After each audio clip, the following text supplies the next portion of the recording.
Welcome back to another innovation review. Today, we're going to talk about the Micro from Neza.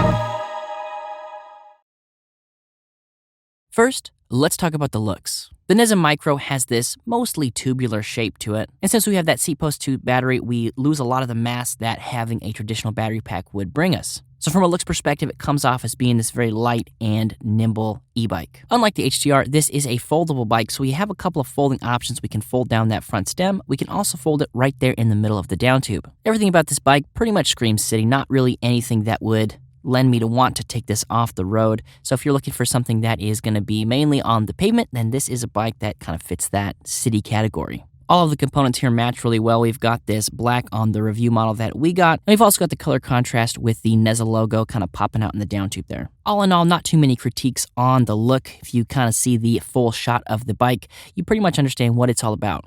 Next, let's talk about the motor. The motor we have here is a 350-watt XD rear hub motor. Now, similar to the HTR, these 350-watt motors were a little bit less sporty than some of the other ones that we have tried, more of a ramp up to get to that top speed of 15 miles per hour. I think out of the two bikes, the Micro was a little bit quieter than the HTR. However, they use the same motor on the HTR, so we would expect the motor noise to be similar. So I'm not sure if there was just a resonance thing going on with the HTR, which made it seem like it was a little bit louder. Next, let's talk about the battery. So the battery we have here is this Samsung 36-volt, 5.2 amp-hour, 187 watt-hour lithium-ion battery. As we mentioned, this is a seat post battery. Now, that is kind of nice because we don't have the big bulk of a traditional battery on here. However, the seat post batteries do come with their own quirks. The first one being, with most of these seat post batteries, we do have that connection port all the way down there at the bottom, so it does make it a little bit of a hassle to unplug and plug the battery in. However, to kind of combat that, we have the charging port up here on the top, just under the saddle, which is nice because if you want to leave it on the bike, that's kind of at hip level, and it's a very convenient spot to plug your bike in if you were going to leave it in the garage or you were charging it in a specific spot, say in your apartment or home. If you do want to take off the battery, it's not necessarily harder. You just have to bend over a little bit further. It's, very close down to the ground there. I didn't find any issues as far as clearance goes. It's just something where, as a human being, if you're bending over that far, you got to have a little bit of flexibility or get down on a knee just to get down here and undo the bike. But once you're down here on the ground with the battery, it is very easy to spin that locking nut,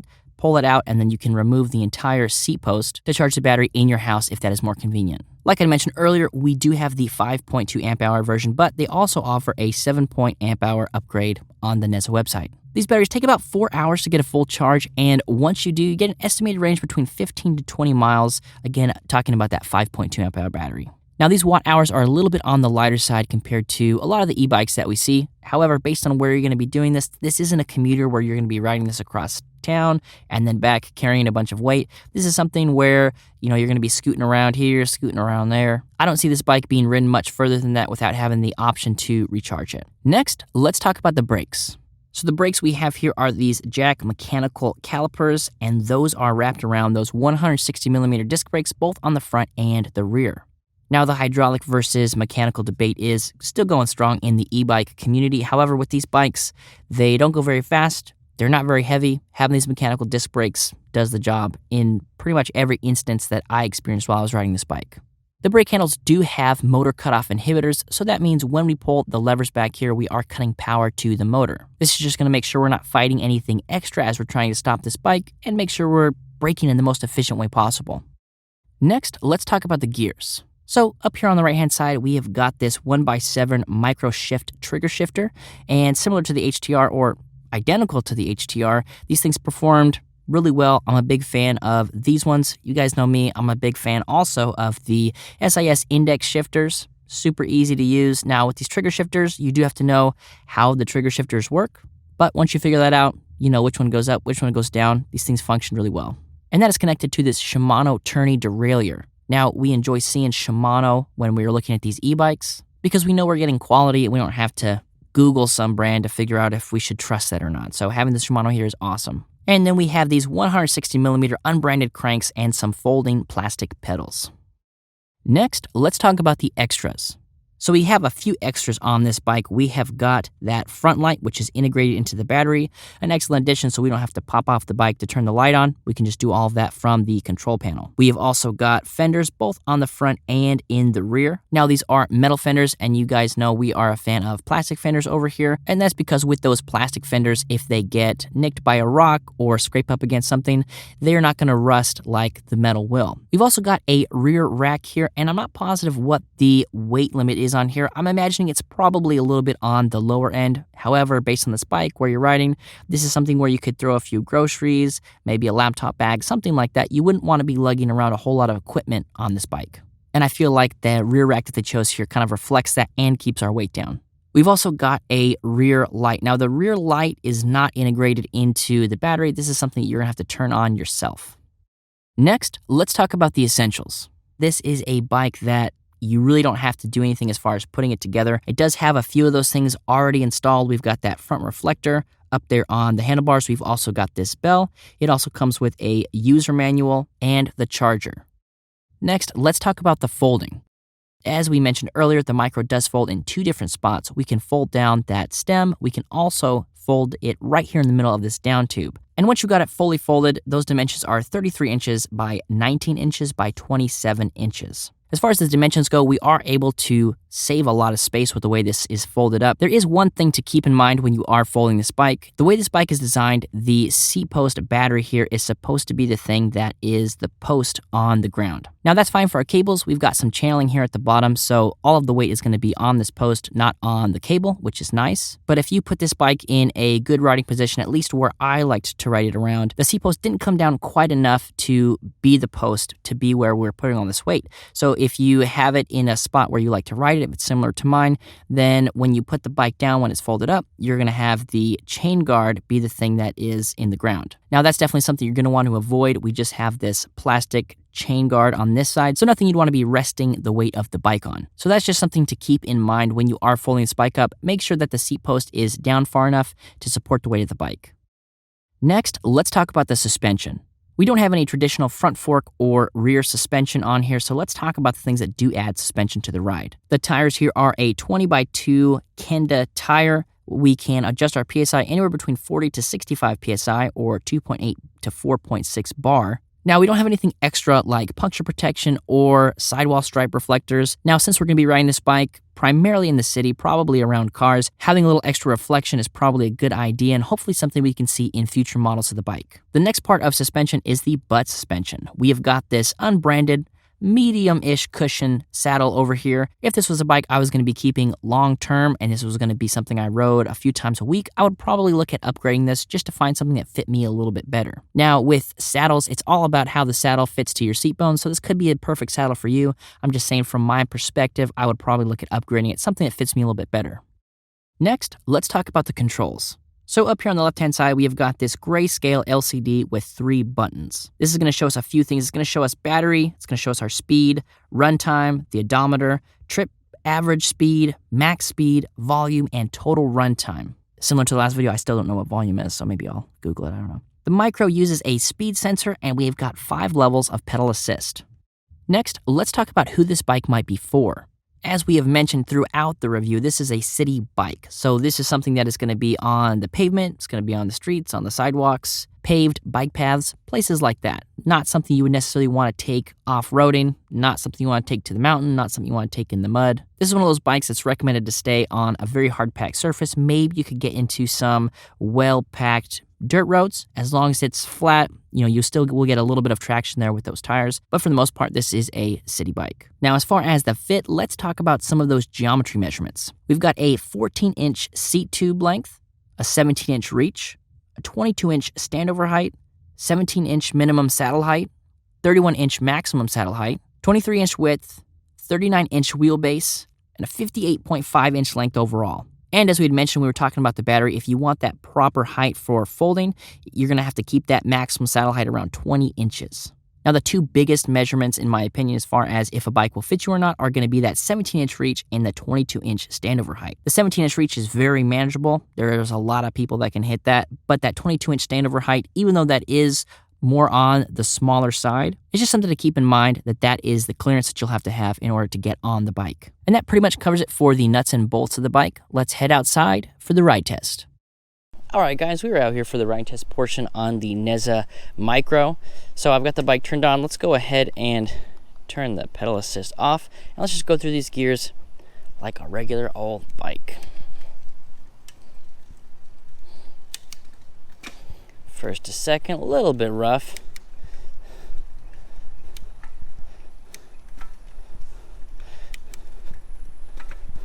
Just having a little bit of trouble going to these different gears. Now we haven't made any adjustments out of the box. This is straight from out of the box to us. So this is something where you probably want to go in and tweak that rear derailleur just a little bit so you can get some smoother shifts. So now we are in 7th gear and we are cruising along. As far as the pedal geometry goes, we do have a couple more options here than we do with the HTR that we recently reviewed, just because we can adjust the seat height, which is something that you can't do on the HTR, but with this one, we have this telescoping right here, and so you can make it bigger, smaller, kind of just use it to fit whatever sort of riding style you enjoy. Stop for safety. We'll go ahead and put it in pedal assist level 1. Just gonna scoot on over here. And in pedal assist level 1, it gets us right about to that 12, 13 kilometers per hour. And 2, pushing us up to about 15, 16. 3, right at about that 17, 18. 4, getting us close to that 20, 21. And finally, pedal assist level 5.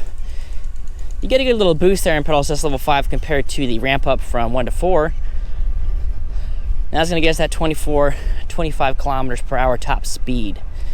Now with these bikes, the Micro and the HTR, they don't go terribly fast, so this isn't something where I would want to be darting in and out of traffic. Now if you've got a dedicated bike lane and it's pretty wide, you probably shouldn't have any issues there, or you're just using it to cruise around the neighborhood like I am, then I don't think you'd have any issues with it. But like I said, only going up to that 15 miles per hour, just not something you want to be darting in and out of traffic with. So let's go ahead and test out the throttle on here. Come to a stop. And let's put it in pedal assist level 1. And let's start rolling. Nice, easy ramp up here.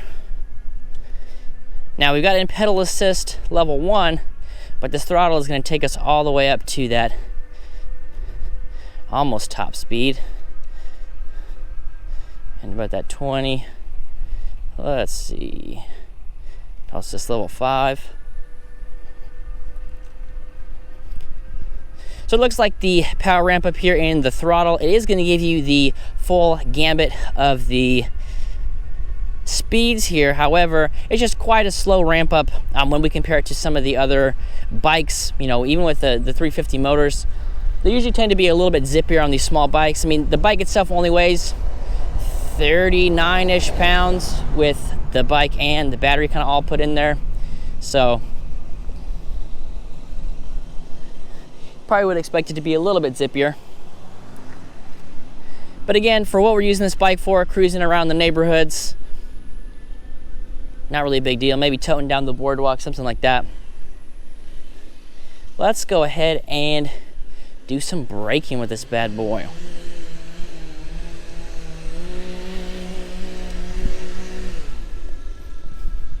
We'll get up to that top speed a little bit here. Now, one of the things I do like about this bike is there's no delay between using the throttle and then going to the pedal. I like to do that pretty much on every bike that has the throttle pedal assist option. I'll use the throttle, to get started, then I kind of hit the pedal assist, and then I want to take a break, but I still want to go. And so usually there's a little bit of a delay in between the throttle and the pedal assist. With this one and with the HTR, there really isn't any. So as soon as you switch from throttle, I start pedaling, it just goes. it just goes. So no delay there. I like that. That's usually a feature I like to talk about. But let's go ahead and brake. I'm talking about braking for a while. Let's do it.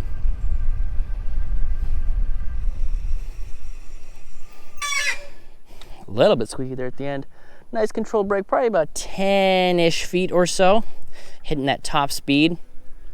Now we haven't adjusted these brakes since we unboxed it, so it's something you could go through and probably tighten that up a little bit, give yourself a little bit more stopping power. Now we're coming to an off-road section of the trail, but we're not going to take it. You don't know why? Because these bikes were not designed for that. The biggest problem that I have had in taking this off-road, and I mentioned it with the HTR review, is the rear derailleur is very close to the ground. So if I am going along smooth concrete like this, not really a big deal, but as soon as you start to hit into some, fairly uneven terrain and some longer grass, I did catch a little bit of grass in the rear derailleur when I was doing that initially. So not really a big deal, just something to keep in mind. Who is this bike for? It's somebody that's going to be riding around the city on the pavement, fairly flat surfaces.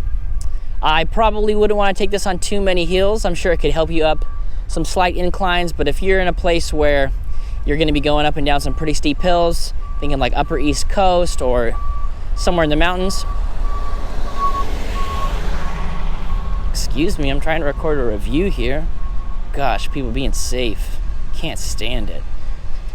As I was saying, you got people in the mountains. This is probably not a bike that is for those particular terrains.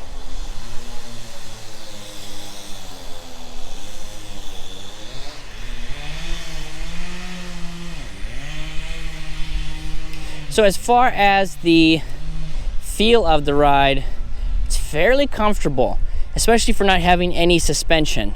We don't have any front suspension or rear suspension. We do have those tires, and they range anywhere between 40 psi to 60 psi, and I've got these right at around the 40, maybe just a tad under, just to try to cushion up that ride a little bit more.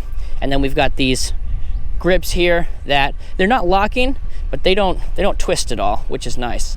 And just nice foam grips here, and that's absorbing a lot of the road shock.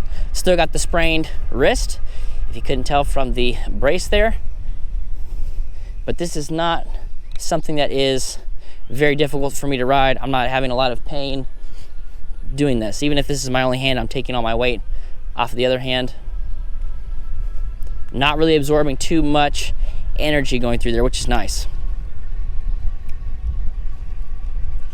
Now, a lot of times with these folding bikes, people like to talk about or ask about, hey, if I hit a speed bump, is this bike gonna fold itself up in midair and leave me in a pile of blood on the ground? And the truth is, most bikes will not do that. I've seen some instances online, never personally, where that has happened, but you're talking about people who were doing some pretty extreme things with these bikes that weren't designed for that. So if we take this bike, we were gonna go hit some boosty kickers, maybe we might start to see some frame issues, because those are weak points, the folding points. However, with this bike, the way we're going, hitting speed bumps, something like that, not going to be a big deal. We have got two locking features here, so the bike locks in, and this is actually very tight. It's a very good fit here in the stem, and then it's also got this little safety swivel here that swivels around, so even if this were to come loose, this isn't going anywhere.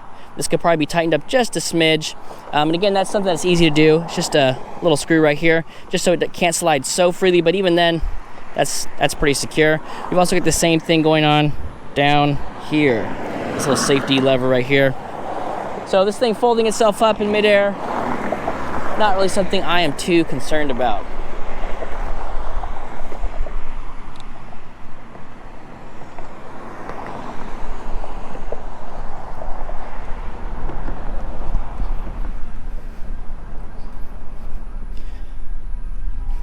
So all in all, not a lot of complaints about this bike. Sitting at that $1,000 price point, seems like we've got a lot of the components you would expect to have on this bike. There's a few things that we talked about already in the in-depth section of the review, and those are things that could be improved upon for sure. But other than that, there's nothing that is absolutely 100% wrong with this bike.